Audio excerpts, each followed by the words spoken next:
Good morning or good afternoon to everyone. Just today's topics, we're welcoming everybody right now. We're going to do a live Q&A today again, so things are a little bit different today. James, Justin, and myself, we are going to be doing our best to answer as many of your questions live as we can. Please ask your questions in the chat. Justin is going to note them down so we can try and answer them in order. I do want to preface this. Unfortunately, we do have limited time and resources and everything. We may not be able to get to everybody's question, and depending on how technical or involved or anything like that is, again, some things we may be able to help with live and some things we may not be able to. So do remember, you can always reach out to us at support@inflowinventory.com anytime you need help. We are more than happy to get both your feedback or your questions. Definitely do reach out to us there. And again, if we don't get to your question, we do apologize, but we will try and do our best. All right. So yeah, go ahead and start posting your questions, everyone. We do have, as Phil mentioned, we're going to have a little bit of a presentation as well, just to show off what we recently released. And Shad has submitted the first question here. Do you have plans to incorporate the back order split by material on hand function for the cloud version and the mobile app? So actually, we do have a split by back order for sales orders on the web app right now. As Phil is about to demonstrate, you will need to have a certain amount of quantity ordered. You will need to have some of that already picked. And then once you've done that, you will just need to hit the more button at the top there. And you can, you don't necessarily need to fill out the order or like fulfill the order, but you can immediately split the order. I don't believe we have the option right now on mobile yet.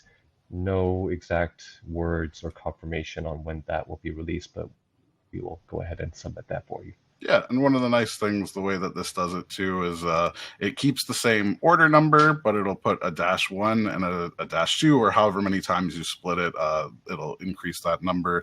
That way you can easily, if I know I need to search for order number 12, you can always kind of keep track just by all the dashes that are in there. Next, we have Julie. Broad question, but what is the status of showing order history with tracking in showroom?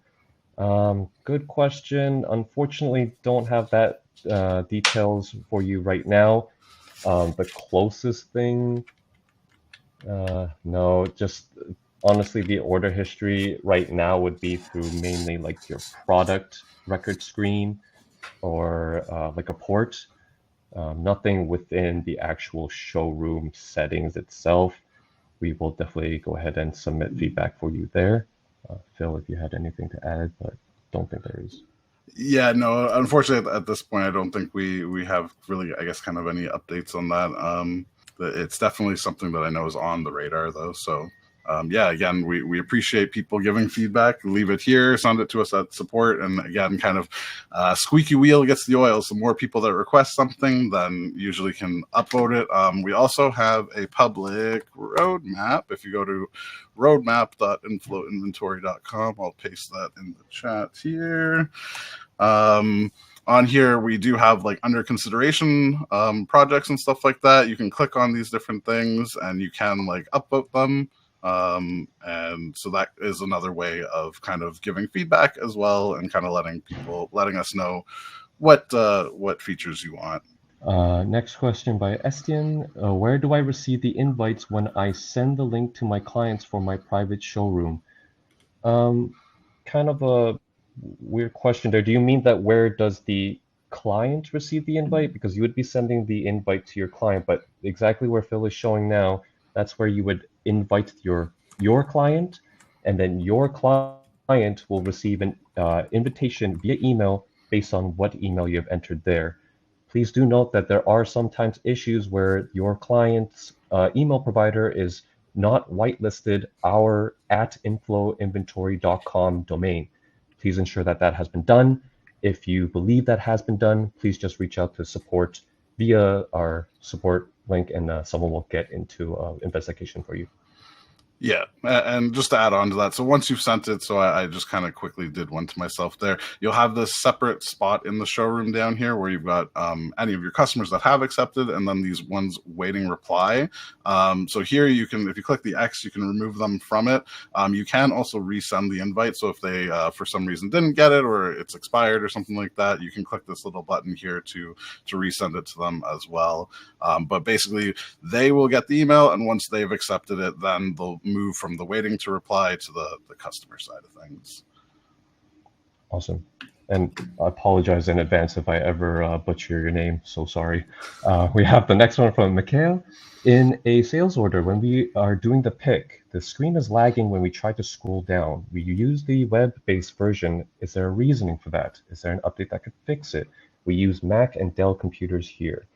So lag and performance issues, our team is constantly trying to improve those every day, but unfortunately, at least from the most repetitive or consistent pattern, is that if you have a lot of something, like a lot of pricing schemes, a lot of taxing schemes, a lot of products on the order, fortunately, you may notice some of that lag. And if you already have a well filled out database, that can contribute. But again, that's more on a per client basis. And if it's really severe, where you're waiting for more than 10 seconds, more than 5 to 10 seconds after you finish scrolling down, and you're like the screen is just like kind of blank, it's trying to load the products, that is more of a concern that you can reach out to us. But yeah, in general, we're trying to improve those every day, try to make it smooth. Yeah, so I'm just trying to add a bunch of products onto here just to kind of see. But so in the pick section, like, are you? I guess it also will depend, like if you're autofilling or if you're doing anything like that. But yeah, as James said, definitely one of the things, like having too many or having a lot of different things, like if you have a lot of locations or the different like pricing schemes. Or taxing schemes, all those do need to be calculated when you're doing something like a sales order. So it is possible that could also add in a lag. But I mean, on here, like again, like here, they're loading up pretty quick. So it can also depend on like internet speed and stuff like that too. So exactly. Next up is Peter. Is there a way to import stock item spreadsheets with serial numbers and locations, or is the only way to do this through the product import? So the product details import would be to actually input your products themselves, like to actually put down, oh, I'm putting down a sock or something like that. But if you go to your stock quantities import/export, that's where you can input quantities manually. Again, just a preface, if you're starting off your database and stuff like that, we obviously recommend inputting by purchase orders to ensure your costs are correct, especially depending on what kind of costing method you're using. But this would be how you can do that. You can specify location, sublocation, and the serials. For serials, I believe it will have to be a unique line per serial, and you just set the quantity to 1. Yeah. So if I don't think I have any serialized products in this, but for instance, if this was one, I would need to have a second row. This would each say 1, and my D column here is the serial. So this would be like serial A, this would be serial B, and you would just repeat that for however many you have, and then per location and sublocation kind of thing. You cannot set the quantities in the product import itself. It has to be the stock, wherever the stock levels. There we go. And ensure that product name, SKU, and serials are all unique. Yep. Otherwise, you'll get an error. And sorry, just we did miss one there from Pam, I believe, that she was asking if there was a way to separate shipping and handling on the sales orders.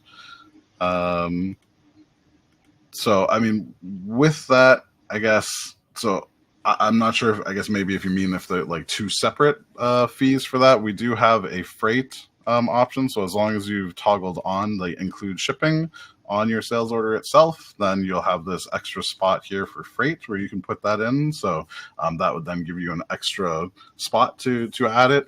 If for some other reason, I guess you needed like 2 different ones or anything like that, then you would most likely want to create just like a service or a non-stocked product that you could then add as like a line item onto there, and you could put in the price for that as well. And just that way it would show on the order as well. Just want to correct you and say that you now skipped 2 other customers who are 2 other users who asked questions. Just saying. I'm going off of Justin's list. I'm not sure where you're from. I'm going off the actual chat here, so I'm the legit one. All right, fair enough. Anyways, moving on, we have Mark. Can I do a inventory transfer from a sublocation to another sublocation? Yes, you can. With, at least from the web app's perspective, once you've entered the 2 main locations, you will need to specify the sublocation from within the product line itself, as Phil will demonstrate now. Yeah, so basically on here we can see I'm going from the warehouse, and I guess it's important to note when you are doing it, you have to pick, this is your from location is the first side and your to location on the second side. So you're going from your warehouse to your warehouse. You'd add in your products. So here Batman's moving around some batarangs. And basically we've got the from sublocation and to sublocation. So right now they're in aisle bat, and I can move it to aisle green if I wanted. And that way when you send it, and I think I only had one there. And then you can receive it, and that way it'll just move just from that one sublocation to the other. Awesome. Next we got Nikhil. When is the scrolling issue going to be fixed? So I need to specify that, but is that the one you were talking about previously? I think that's probably in relation to Mikhail's as well, doing the pick thing. So again, something like that, you may need to reach out to us, because again, doing something like that live, we're not exactly sure, and depending on situations and circumstances and stuff like that. So make sure to send us an email at support@inflowinventory.com. And always, whenever you do reach out to us, if you're able to provide as much information as possible, I know everyone's super busy, but if you're able to kind of give us steps, if we can reproduce an issue, it is so much easier for our development team to be able to actually like find what's wrong and be able to fix things. So if you know what's happening on, like, say, your product list or something like that, and you have like 1,000 products or something like that, and you scroll down really fast or something like that, and that's when it's happening, then definitely let us know. Again, if you can send screenshots or anything like that, then it just makes kind of the process a lot faster. Awesome. Next up, we got Anne. On the products overview screen under the inventory icon, is there a way to display vendor product code? So yes, you'll need to go to a specific tab though. Once you have entered the product record and the actual product record screen itself, just need to head over to the product vendors tab located in the middle, and you'll be able to see all of your vendor product codes there. If you want to see it more of a per vendor view, best to go to the vendor list, go to the specific vendor you want to look at, and that there as well, you'll see the vendor's product list. And I don't have any set right now. The only other thing, I think she may have been asking if it's possible to add it like when you just like on the view like this, which unfortunately it's not. I believe that the reason behind that would just be that you can have multiple vendor product codes for the same product, so we wouldn't know exactly which one to show on here, which is why you have to I guess put it in there. One thing that is nice though, all custom fields that you do put onto your products can be shown on like these lists. So if you do have one, say, vendor that you use all the time or something like that, adding it as like a custom field would probably be better, because that could then actually, sorry, right here, add custom field. So like you could call this like vendor product, oh my goodness, I can't type, code. I'm going to keep it as a text field, but you could make it like a checkbox drop down depending on what your needs are. And once you've got that added in, so we'll say that this is wheel is just the code. In here, you should then be able to add in your custom field. So vendor product code is now there, and you can now see that value in there. So custom fields can be really, really useful in that kind of a sense. Exactly. And once you do get that sorted and added, that will come out through the exports as well. Yep. Okay, next one, Philip. Can you be logged in mobile and laptop at the same time? Of course you can. You can be logged in even under the same account as well. Mobile, once logged in with the new behavior, will keep you logged in for 30 days and you won't have to re-sign in or anything like that. On the laptop or your computer, it's a little bit more strict depending on your if you log out and stuff like that. But yeah, definitely can be logged in at the same time.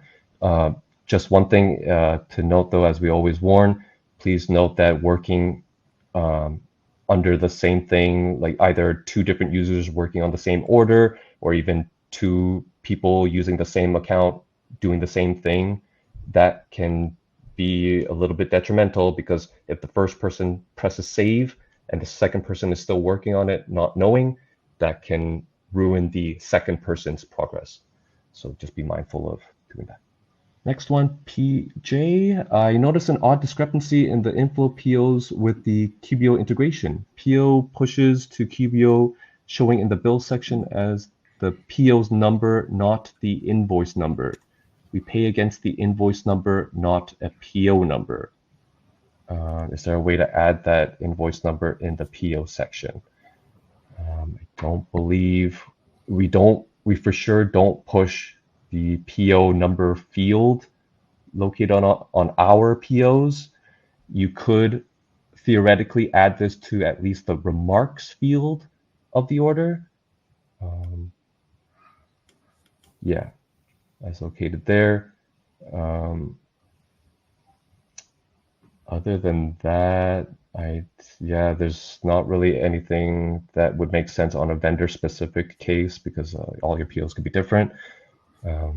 We do have gotten a lot of feedback regarding mapping that PO number field, but I think it's just that something with the integration and the one-to-one mapping just doesn't work between us and QBO.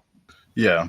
Not much to add there or anything. Just I think also the way inFlow does things, we don't match, I guess, like invoices to POs necessarily. So like even if you're making like reordering products for like an invoice, there's nothing linking them. So when we're pushing things to QuickBooks, we wouldn't have a way of I guess like linking things to an invoice as well. So that may be kind of a limitation there. Next one by Mark. Can I make a custom-made field in a PO as a condition for approval? What I mean, I have made a field named approval with a drop-down box with 3 names. I would like the PO only to be approved if one of those names have been selected.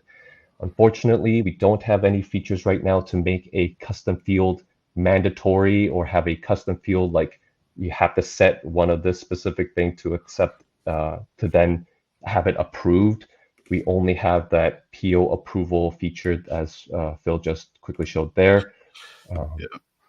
So I was just going to pull up the article as well, but but yeah, no, sorry. If you want to continue, you can talk about. No, that was pretty much it. We can definitely put that as like a feedback request to make, because in general, I think we've had feedback on making a custom field mandatory to fill out. That could be somewhat related. Yeah, and hopefully otherwise, I was just going to pull it up. We do have the ability, as James was saying, to where is it? Purchase order approval. I'll just pull up the article. I can send it in the chat here too. But this is like a feature where you can set up that purchase orders do require approval. This is based on like a limit, so an approval limit, like an amount or anything like that. So that way, if you do have, say, like one person can approve up to $500 or something, another person can approve up to $1,000 or higher or something like that kind of thing. That can give you a little bit of control over that kind of a thing, but unfortunately, the custom fields are not linked to it. We got one from Christine. Why is the manufacturing order take so long to complete?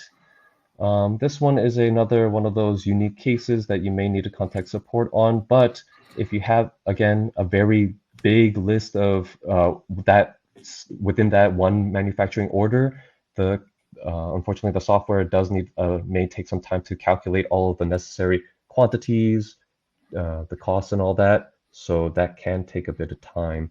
But it really depends. If your MO is really small and it's still taking a long time, that's a concern that you definitely should reach out to us for. Yeah, for sure. Next one from Damon. Can we have it that when in an SO, we can have a quick link to the customer? For example, while on the phone to a customer, I want to check their balance or their details.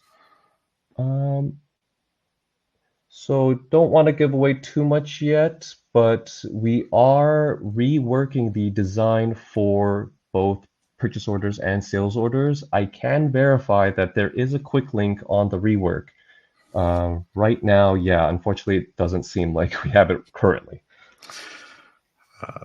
Yeah, so I mean, basically, that's just an upcoming project that they're working on. I believe it's going to be done in phases, which we can say. So purchase orders, I believe, is coming out first, where it'll have like a new. We're kind of updating both sales orders and purchase orders to look a little more like the newer versions of like stock transfers and stock adjustments and stuff, where you have more of your information here at the top. But yeah, so that will be coming when those are released. I'm pretty sure purchase orders is really soon, like. Soon TM. Soon, yeah, but very, very soon. So keep your eyes open for that one. Thank you. Next one by Bridget. In reports, can you save the filters of your generated report ran monthly to be able to rerun without choosing each filter again? If you want to take it away, Phil. Yeah, sure. That is a wonderful question. Unfortunately, right now the answer is no. We do know that is a very highly requested thing. It would make things a lot easier to be able to go in, pick like your different filters, even like your columns and stuff like that, and be able to save it. If you do have access to the Windows desktop version, you are able to do that in there. So in the reports, you can go in, and actually that's why we have this little My Report section under there. So you can go in, you can change all your stuff, and then hit add to my reports, and it'll be able to save it. That is something that will be coming to web reports in the future, but unfortunately at the moment we don't have like a planned release date or anything for it. Thank you. Next one by Philip. After deactivating showroom, do you have to update and proceed to checkout to implement? May need to clarify that question, but if you're deactivating showroom, that would mean that you're no longer using it, and that would block access, your client's access to your showroom. I'm actually never actually tested that before, but I'm pretty sure it would just say like there is no showroom existing, or you no longer have access to this showroom on the client's POV. Let's see if so this should be my link. I turned mine off. Yeah, there we go. So pretty much right away, as soon as I refreshed, it says, looks like you don't have access to this page, and they can't access anything on it, kind of thing. And then I would just assume you just reactivate it should you need to. Being able to do a checkout still requires you to edit the checkout settings on the right-hand side there to allow your customers to actually even place the order or finalize the order. Yeah, enable or disable. But yeah, if sorry if we didn't answer your question fully. If you want to elaborate or send us another message, please do so. Will a recording of this webinar be available upon completion? Yes, of course. All of our recordings can be found on our YouTube channel or on our webinar series, which should link it to our YouTube channel. Please wait about a week or so for our team to get that uploaded for you guys. Nikhil gave us an update. We also have the scrolling issue started after the January 14th update. We'll go ahead and log that and see what we can find regarding that. Next one by Colleen. Will there be an ability to search the factory's PN field in the product records at some point? I'm guessing manufacturer's PN field means vendor product code, maybe in your terms. Right now, there definitely isn't a specific search filter for that. But as Phil mentioned, with the custom field, once you've got that implemented, you can then add that filter to the above and then search using that. Sorry, just to make things not confusing, if somebody just looks at that, then that way they can see that it's yeah, it'll have the custom fields that you do. There you go. Yeah. And then once you've added that at the top, you can search by doing that. Just note though, with custom fields, it's a string restrictive. So you have to type in exactly what you typed in for the product in order to be able to search that. If you make a typo uh, at some point somewhere, you may get issues searching.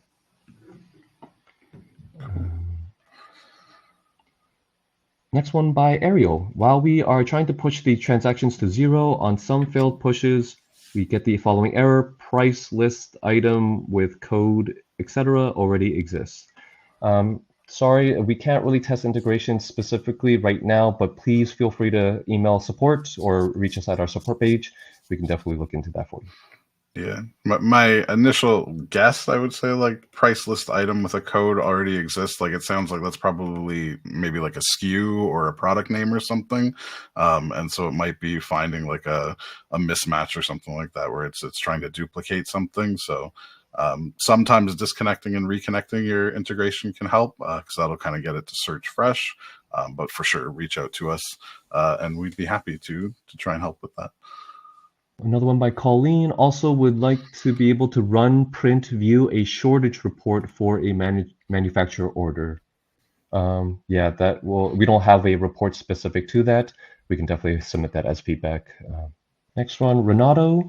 Is it possible to import BOMS using the SKUs as the main column, or do we have to build them inside inFlow? So unfortunately, with how inFlow works, our product name is the unique identifier. It wouldn't necessarily be possible to switch it to the SKU column. However, you can quote unquote technically work around this by using your SKUs as the product name. But yeah. Yeah. Otherwise, I mean, the unfortunate thing is that you just have to kind of do like some kind of Excel wizardry. So here I've exported my bill of materials, the finished product, and the component names. These are using the product names themselves. If you did need to use or like find these from the SKU, if you export your product details, we'll have the both the name and the SKU in there. And then you can use a function in Excel called VLOOKUP. It sounds complicated and it sounds scary and everything like that, but once you kind of get the hang of it, it's not super difficult. But you can basically copy these two columns into your file. If I have it here, boom. So you could put it anywhere. Like I usually put it on a different sheet. That way I've now got two different ones that you can look up. And then essentially in here, you would just make another column. So like name from SKU or something. And I think it's just something, so you put equals VLOOKUP.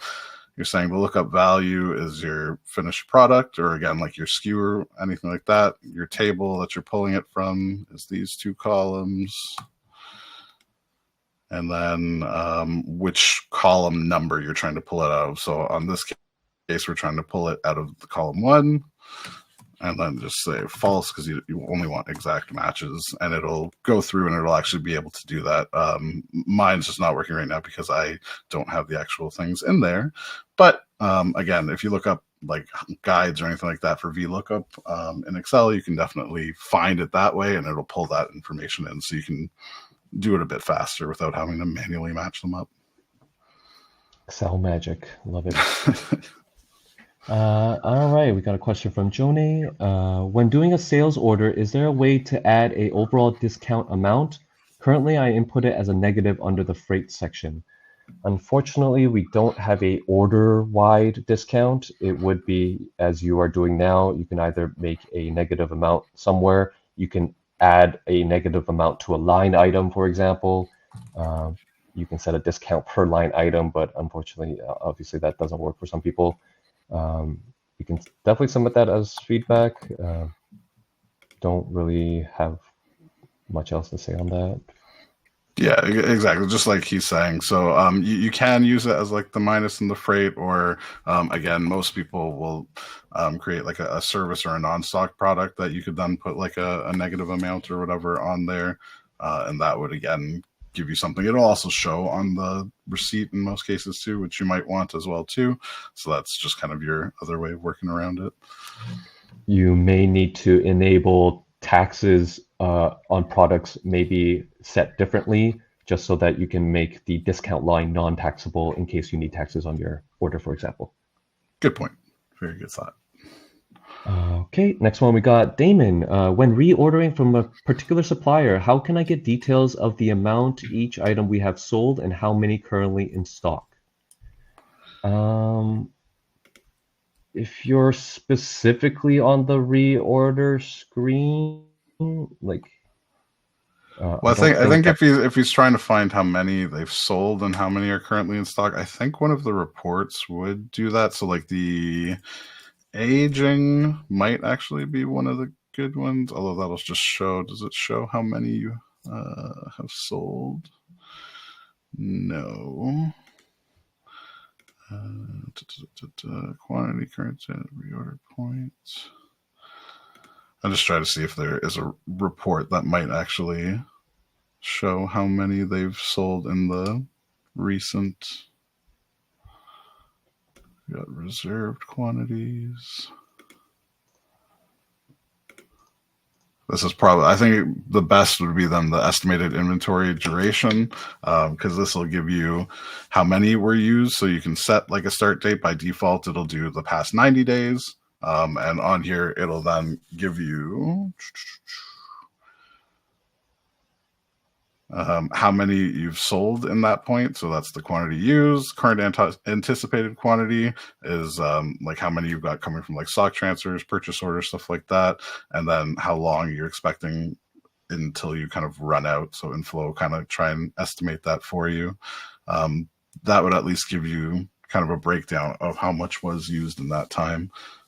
But it unfortunately, yeah, it's not linked up to the reordering. So you'd have to find the specific products that you wanted to see. Thank you so much. Yeah, again, so you won't be able to see on the actual reordering screen itself or anything like that. Do look at these reports and also possibly the reordering reports. If you can't find exactly what you need, please do reach out to us and we can definitely submit feedback if needed. Yeah, you can see current anticipated and reorder point, but not necessarily like what you have in stock per se. Yeah, or how many were sold or anything. So yeah. Hope that answers your question. Next one by Ryan. Line items are becoming randomized on printed documents. Oh no, it's not helping our pickers. Even rearranging the items on the desktop app doesn't fix this. Any ideas? Well, again, soon TM, but with the rework of the SOs and POs that are coming, line items will be able to be rearranged. You will be able to move certain items up and down, and that will reflect on your printed document. Sorry, guys, it's not happening right now, but it is fixed, and it will be working once it comes out. Yeah. Again, just kind of to give a visual, I believe, since it will work more like how stock transfers and stuff do right now, this actually gives you like the handy little grab on the side where you can actually rearrange it, and then it will respect those, the ordering that you put on there. So when you print them out, hey, that'll finally be, we're all excited for that one. We could put giving out sneak peeks of our slides that we already put in, but that's all right. Just one other caveat, one restriction. Unfortunately, you will not be able to move the columns left or right themselves to rearrange them however you want. That unfortunately still will not be possible. Okay, moving on. Stephanie, is there a way to include the total freight for the items into the cost of the inventory? Example, we buy 10 items at $1 each, pay $10 shipping. The unit price would be $2 per item versus $1. Does that make sense? Yes, I believe freight is already included into the cost of items. We have an article on how cost is calculated. It is distributed by quantity / quote unquote weight. If you have more of something, I believe the freight is distributed more onto that product, for example. Please correct me if I'm wrong, Phil. No. Yeah, you're 100% right. And then I think kind of the other piece to that would then just be if they're, depending on what they were saying, but they're saying the price for it. So depending if you're talking cost or price, one thing that you may be kind of thinking about then as well, if you wanted to say sell it at the exact same thing as what you paid for it. So like for this, my cost is $25. If you do under pricing and cost on your actual products themselves, you can set it to a fixed percentage on your things. And if you set this to a 0% markup, that's going to then set your sales price as the same price as what your cost is. So as your cost fluctuates, then your price will continually fluctuate as well too. So you can set this per product as needed, or on all your products if you do need. That's just under the pricing and cost advanced. And then again, that's a 0% markup. But usually if you're trying to make a profit, you're going to mark it up by some other amount or whatever. And that way it'll calculate it for you. So exactly. Thank you so much there. Cool. We got Jordan quoting Mark, but I think he has a separate question. Can you force another employee to receive the product when changing different warehouse locations? Can you force another employee to receive the product when changing different warehouse locations?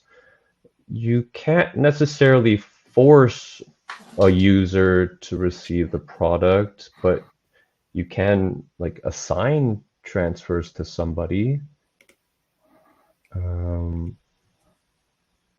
Yeah, but we don't have any features to force someone to finish off a transfer, for example. Sorry, go ahead. Yeah, no, I was just going to say, yeah, I think so. The most you can do, you can assign it to somebody, but even though it is assigned to that person, like somebody else can still go in and complete it if they need, or like modify or anything like that. It will, if they have their notifications turned on, send them an email letting them know it's been assigned to them. But besides that, yeah, no, definitely no way to like force somebody to do it. Yeah, I guess maybe I'm understanding your question now. It's like if you chose warehouse and it's sending to store number 1 Toronto, you want to ping Diana. But if you change it to store number 2 in Washington, you want to ping out Jordan. That would not be possible. Interesting question though. Yeah, cool. Very interesting question. Ariel, is this a Xero issue or an inFlow issue where I would need to fix? I believe you're referencing your other one. That depends if this item code thing, price list item code already exists. You may need to look at your inFlow's end, because Xero is a accounting integration where we only push out to Xero. So maybe an inFlow side. Another one from Stephanie. When we are doing a report about the total sales for a given month, can it combine customers? So if I sell same customer 4 times in a month, it lists as 4 separate lines. That can be combined to show only once? So I'll take that. Depending on the report, it may be possible. So like if we're looking at which one, probably customer order history or something like that, depending on which one you're looking at. If you click this little wrench here at the side, so this gives you different things. So on this report, we can actually see that the report is grouping by the customer and the order all at once. So this is what you're talking about there, where you would want it to be grouped by the customer. So on something like, I guess probably the sales, where is it? Sales, product sales by details, most likely. Because I think, does this show customer as well? It may not. You would want to take a look at the report that you're looking at to see if it has the ability to group by customer. And that's going to be your main thing. If you want it to show them all together, then you're going to group by customer. So yeah, hopefully that helps. Awesome, thank you so much. Mikhail, yes, but you have to do each individual product with the custom field. It takes weeks if you have a lot. Yes, you'll still have to manually update it, but you can still update the bulk of your products via CSV imports. You just need to create the custom field itself, then export your product details, fill out the CSV, then import it back. Yes, obviously you have to do the manual part of filling out the CSV, but as Phil showed, you can technically use VLOOKUPs if you have that somewhere already set up. Yep. But yeah, I understand. I'm not sure where you were in the list. The next one I see was from Philip. Any plans to be able to produce CSV or Excel quotes with images? Which I don't think I've heard anything about that. So that we can definitely put that in as like a feature request. I mean, with the quotes and stuff like that, we do have now the document designer. If you go into your settings under orders and documents, you can customize like your quotes. And then here in your product list itself, like you can turn on and off the option to show like a little image beside it. If that one's too small, I think you can add the image by itself, which is a little bit bigger, and you can choose like a large image, and you can rearrange these columns and stuff as needed. So you can customize kind of the printed document a little bit. This will still only just print out through like your actual printer dialog on your computer, so you can save it to like a PDF if you're doing like Microsoft Print a PDF or print out on a piece of paper or anything, not to Excel. But you can customize that a little bit to include the stuff that you want on your quote. Unfortunately, though, that still means that we won't be able to do this via actual CSV or Excel file with a link to the image, if that's what you're asking for. We could definitely submit that, but definitely have not heard that request or heard any updates on that. Sorry. Vincent, when scrolling on a pick list, it seems to move down or up pixel by pixel. Clicking and holding the scroll indicator on the right and dragging it up and down works for me. I don't think we have displayed that issue. I think maybe your scroll settings on your actual computer is only scrolling like one tick at a time. You may need to actually check your Windows settings for that. Let's see. Yeah, again, I mean, with one of those things, definitely better reach out to us directly for that, and we can kind of get into the nitty-gritty of that. But I think I remember you can set that your scroll wheel only does like one tick at a time or multiple ticks. Yeah. Justin, though, actually did helpfully put in a little note here saying that this may be a reported bug that we've heard before, though, and that I believe they are working on a fix. So we're hoping to have something coming out soon. Yeah, hopefully, again, if you reach out to us about that specific issue and we do have like a bug ticket, then we can actually log your information with that, so we can reach out and let you know that it's been fixed as soon as we do push one of those updates out. So again, making sure kind of sending in those tickets or feedback or anything like that helps us prioritize those as well too. So. Of course. I see that Justin answered Colleen's question. Any future drop-down menu options for custom field? Yes, there already is. Only on the web version, though, not on the Windows desktop. Yep, and it's super easy. I'll quickly just jump in there to show, but under custom fields now, when you go in and you want to create one, you hit add. You can choose now between text field, drop down, date, or a checkbox. Before, you used to only be able to do text. Drop down, you can then pick as many different options as you want. So if you're doing like locations or something, then you save that in there, and then that way on, I didn't change the name of it, but that's on purchase orders. It'll make it nice and easy when you're doing one. So I've now got my custom field, custom one, that I can then pick those options. Awesome. Okay, where was I here? Neria, if a product was created as a stocked product, but it's actually a serialized one, how can it be updated without messing up the inventory amounts? Man, unfortunately, no easy way to do this regarding if a product itself has been created incorrectly. The only way to fix that is essentially rename it, deactivate it, and create the proper one. Without messing up your inventory amount, you need to just track that, zero out the incorrect product. Obviously, note down how many quantity you had, and then once you create the new serialized product, go ahead and input that. again, especially with serialized products, I like to, again, recommend that you do it by purchase order, ensure your costs are correct for each serial item, because it technically does check that. But yeah, sorry, no quick just button to switch it to serialized, unfortunately. I see one from Anne saying, all my products are entered in inFlow. Can I do another mass import to add serial numbers, which are already listed out in Excel, to the products in inFlow? So you can just, again, when you're importing, you're actually not doing a product details import for that. You need to do a stock level one. And that you're going to list out the product name, quantity of 1, and then the serial number. And then if you have 10 of that product, you would have that line repeated just with the serial number changed each time. And you can do that for all your products to set it that way. Thank you. Got another one. We are kind of nearing the end time soon, so just going to wrap up. Again, if your questions don't get answered, we will try to at least reach out to you afterwards. We will for sure reach out to you afterwards if needed. If you have a specific question, again, please feel free to reach out to us. Jordan, when will inFlow integrate into Gmail account so we can send and receive from inFlow? Fortunately, you're going to have to poke Gmail on that one, because at least most recently, we used to have the legacy email settings within inFlow's Windows desktop app to allow you to use their third-party app system where you create an app password, and that will allow you to track your emails within Gmail.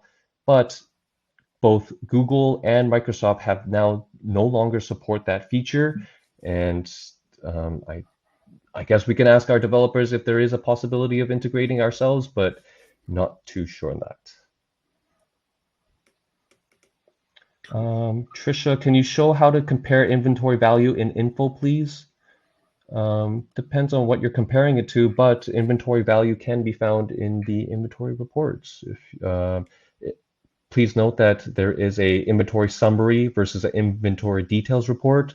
I believe the inventory details report will include deactivated items. Please correct me if I'm wrong. I don't believe on web it would. I think on desktop it might, but okay. On web I'm pretty sure that we don't show any deactivated products. Okay. Cool. Perfect. Second question by Jordan. Recurring subscriptions. When will subscription items be integrated? Don't have any news on that one. We can definitely submit that as feedback, but yeah, subscriptions, rental equipment, unique things like that. Yeah, we track the feedback. That's all I can say. Yeah. I know Tessa had one saying once an order is marked fulfilled in Shopify, it overrides the manual entry in inFlow. Are they able to fix that? And anywhere you can add comments or notes to the line items. So the way the integrations work right now is essentially when we pull in those orders, we are trying to make sure that inFlow is matching them identically, essentially, from Shopify or WooCommerce or anywhere. So any changes you do make to the order in those other integrations will tell inFlow to double check again that it has the same information. So it's not really considered, I guess, like great practice to be manually changing your order inside inFlow, because now it's not matching what's in Shopify. So unfortunately, yeah, if you are going to make a change in Shopify, it's going to overwrite whatever's happened inside inFlow. And then if that's pushed to another integration like QuickBooks or something like that, unfortunately, there's no way of stopping that unless you're cutting off ties with one integration or the other kind of thing.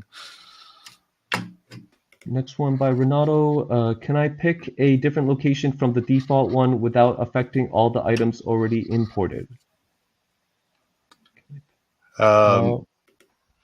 Yes, sorry, no, I was just going to say it's an interesting question. I'm not sure if they're talking like on sales orders or anything like that.